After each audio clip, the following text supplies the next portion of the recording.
totally. In any case, I hope some of these pictures have worked out.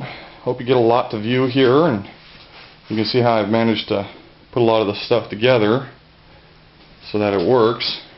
You know, you can see my bearings, and here's the pole having been drilled, and I have my studs going in now. I'm putting nice little aircraft nuts on them. Now it's very solid right here, the vibrations, because it's not on the rails. On the back side here, you know, I repeated it. This is the opposite side, and I repeated it.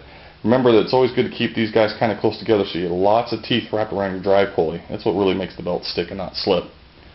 This one, see how the bearings are? Let's see if I can move this around. This bearing with a jam nut set. This with a nut to hold it up against it, and another little setup in there, plus it's not even set screwed because I want that to be able to freewheel if it needs to. And then another bearing down here, and 2 more jam nuts. So this whole setup just freewheels. I would repeat this process stuffed in here. This plate would be this plate, and this plate would be the cap for these guys. That's probably the best example. I've forgotten I'd even done this. Heck. So you can see the bearings are in there. Just a piece of all thread. It could be a bolt. Doesn't matter. Double jam nutted on one side. Set up this. This allows me to actually lower and raise it if I wanted to, and I could even put a jam nut there to hold that. End up being just all the way up as good. And again, this is all just pinching against these, so it never really moves anywhere, and it just keeps the belt in it. And she spins. Nice high speed.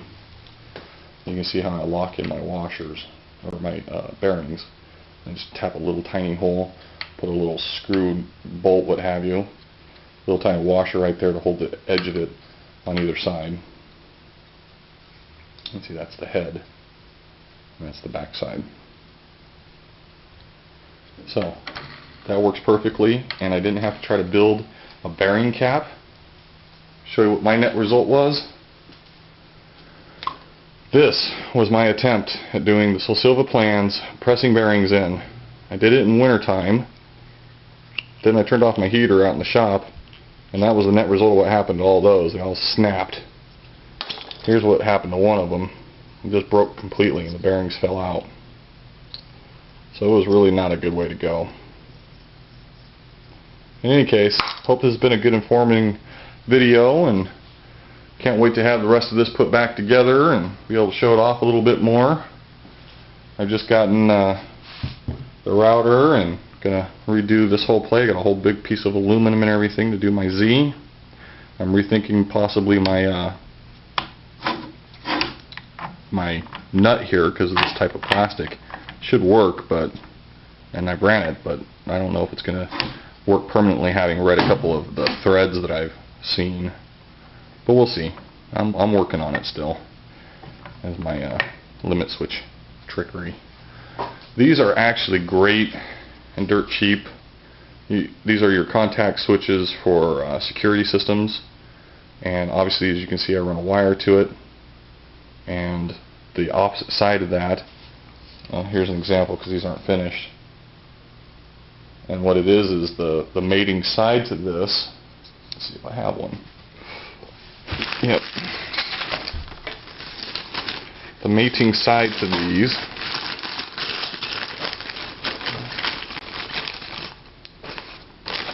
you know, in essence how this works is the Z-car, or even on my X-rails here, you can see I have this one which would ride right above this, and then I have another one. So I have one here to ride over the top of this receiver with a wire coming from it. The wires to there runs the length of the machine to the other pickup, and basically as this guy goes over and travels over the top of its receiver, you know, and it can be far apart, but you know, it travels over the top, it causes the magnet to pick up, and boom, I have it working. And you can set them normally open, normally closed, just by the way you reverse how you use it. In any case, dirt cheap limit switch. Trust me, they're great. And you don't have to try to go out and buy the clicker one, and you can of course adjust these how you want, and you got a nice high, long range worth of pickup. And you can even feed them just by throwing a piece of metal in between if you really cared to. So again, there's a little bit more information, and I hope all of this has been good and informative and giving you some good pictures that you can look at. And please don't judge me by the way it looks right now. It's going to be so much better in a few days once I've gotten some more paint on it and stuff like that. And I'll talk to you guys later. Bye.